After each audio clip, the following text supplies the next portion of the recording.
Anti-heroes. It's up to you how far you go. If you don't try, you'll never know. Merlin, Sword in the Stone. Chapter 15. Isle, Sweet Isle.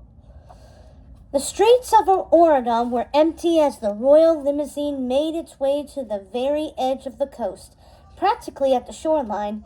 They finally reached the southernmost point of the bay, where they knew an invisible bridge connecting the island to the mainland was standing. Mal bit the edge of her thumb as she told the rest of her team what Ben had told her about the purple dragon that had been spotted in Camelot.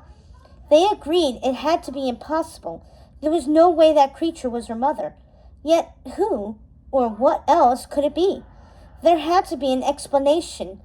But for now, nothing seemed to make sense. I sure hope we don't run into this dragon on the Isle, said Carlos as he steered the limousine toward the end of the road. The lights from the Isle of the Lost pierced through the fog. Wow, it actually looks almost pretty from here. Home, said Evie softly. There's no place like it, said Jay with forced cheer. Let's hope not, said Carlos. One island full of villains is quite enough. Well, what are we waiting for, said Mal, who knew they had to do this before they all chickened out. Hit it, Jay. Jay removed the remote that controlled the bridge from the glove compartment and pointed it at the air in front of them. Here goes nothing. There was a spark, and through the haze, Mal could almost see the dome opening up as the bridge slowly manifested before their eyes. Carlos drove the car forward, and the four of them pressed their faces against the windows, watching the bridge materialize in front of them as they drove over the water. Mal knew they were all thinking of the first day they'd left the island. Now they were returning, very much changed from the rotten hellions who had left not too long ago. Just as they reached the other side, Jay turned around and zapped the remote control again, and the bridge disappeared. Don't drive into town, said Mal. We should hide the car somewhere. Good idea, said Carlos, who veered off the main street and into one of the dusty, unfinished roads. But it was hard to steer the large car on such rocky terrain, and Carlos tried to overcompensate by turning the wheel left when he should have turned right, and his passengers screamed as the car swerved and plunged into a ditch, sending everything flying as the limousine crashed into a copse of dead trees. The engine died and the smoke cleared. Everyone okay? Mal called from the back seat. It looked as if their seatbelts had saved them from serious injury, and Mal was thankful they had picked up the habit of wearing them in Oregon. Sorry, said Carlos, coughing from the front. Evie nodded that she was all right, and Jay offered a thumbs up from the passenger side. A-okay, except I think we lost the remote to the bridge, he said. It must have flown out the windshield. He pointed to the large hole in the middle of the glass. We'll just have to find another way to get back, said Mal. I guess we could swim, joked Jay. Well, at least the crash took care of one thing. The car's definitely hidden now. No one will find it here, said Carlos. They took turns changing inside the roomy back passenger area into their normal clothing and began the long walk into town. Mal checked the time. After all of their delays, they still had a few hours before the anti-heroes meeting was supposed to start. Let's meet at Evie's castle a little before midnight, said Mal.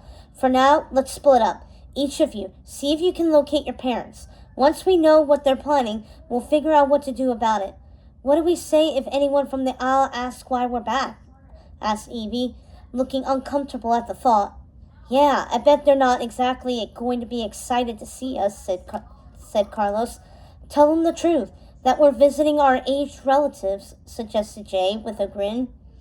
Soon they had reached the outskirts of town and passed Dragon Hall, following Woolfill Way down to the familiar town square, cornered by shabby buildings on all sides and the bargain castle looming over everything. Don't let anyone know we know about this anti-heroes club, said Mal, until we find Cruella, Jafar, and Evil Queen. The group agreed. Wow, This place is worse than I remember, said Carlos, looking around. And what is that smell?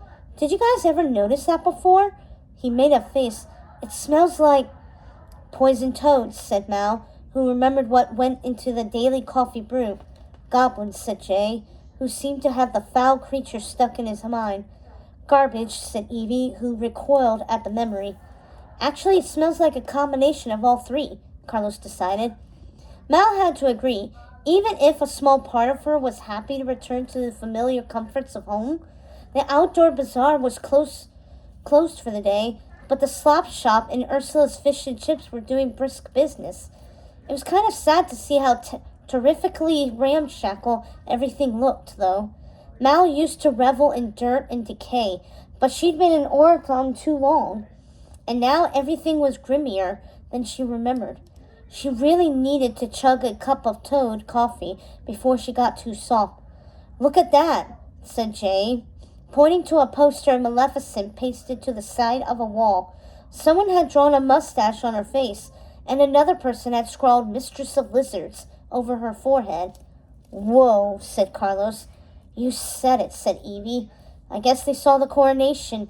It was broadcast live to the whole kingdom, even here. When Maleficent Maleficent, no one would dare even think to vandalize her likeness. There were other changes, too. Goblins seemed to have taken over the square. There were dozens and dozens of them, living in cardboard boxes and gathered around little trash can fires. Where did they all come from? Wondered Evie, who had never seen so many. The Forbidden Fortress, maybe? Jay guessed. During their quest for the dragon-sized scepter, they had run into rather large and unfriendly goblin horde. Nope, grunted a goblin when he overheard their conversation. He was a stout, runty fellow, and looked as if he hadn't had a good meal in a long while. His green skin was sallow, and his yellow eyes red-rimmed. We used to work the barges, but with the embargo, there's a limit on how many of us can bring in supplies from the mainland anymore. Maleficent promised us freedom and a better life, but she got turned into a lizard, so here we are. Sorry about that, said Mal. You the one that did that to her? The goblin asked. Sort of, she replied, as Evie pulled her away. Didn't your mother ever teach you not to talk to strange goblins? Her friend scolded. Of course not, said Mal. Mine didn't either, admitted Evie. They walked through the streets, feeling the eyes of the island citizens following them. Mal realized that even if they were dressed casually, they were still better dressed and much cleaner looking than anyone else. Their clothes, unlike their former neighbors' wardrobes, weren't patched and frayed, or ill-fitting and homely. Mal felt a new wave of emotions. A little proud, a little bittersweet, a little abashed that they looked so different from everyone else, and a little scared to think what their own neighbors now thought of them. Did the people of the isle now despise them like they did the fancy princes and princesses of Oreadon? In Oreadon, people stared at them because they came from somewhere else, and now on the Isle of the Lost, everyone stared at them because they'd left. In a way, it was just the same. Now they were outsiders in both places. Some of the townsfolk looked at them balefully, while others were merely curious. Hi, Gaston and, Gaston, said Evie, seeing the burly duo across the street. But the Gaston simply scowled. Evie backed away. They used to be pretty friendly back in Dragon Hall, she said. They even offered to share their lunch with me. Not anymore, said Mal. I bet they don't even share a crumb with you at this point. Let's keep going, urged Carlos. Everyone's staring. I feel like they'll start throwing rotten tomatoes at us. Wouldn't be the first time, said Jay, but he looked nervous too. Well, if isn't the heroes of Oreadon. The four of them turned at the sound of the voice and saw a girl with dark frizzy hair leaning over a balcony. She had piercing gray eyes and wore a soiled red dress with tattered golden piping at the neckline. There's that word again, Evie whispered. Heroes. Jenny Gothel, said Mal. Get down here. Ginny had been a friendly acquaintance back in Dragonhall, and Mal remembered with a hint of shame that they had often enjoyed making fun of smaller, weaker people together. They watched as Ginny shimmied down the edge of the building and walked toward them. Mal wasn't sure what she was expecting when she returned to the Isle of the Lost, but it certainly wasn't to find Ginny Gotha of all people looking down at her. "Don't you guys clean up nice?" Ginny sneered, crossing her arms and studying each of them in turn. "What do you call that?" she asked, pointing at Mal's outfit. Mal flushed. "Preppy punk," she explained. She was wearing a purple argyle sweater underneath her favorite jacket, along with a clean denim skirt and boots. "Huh, I'm not sure I'm a fan. But then Ordon style is best for goody-goodies. So what are you guys doing back here?" Ginny asked, her arms crossed and a skeptical look on her face. "Slumming?" "Visiting," said Jay. "Which reminds me, I should probably go check out the junk shop and let Dad know I'm here." He waved and quickly jogged away. "Yeah, Evie and I are going to head over to our side of the island," said Carlos as they peeled away from the group.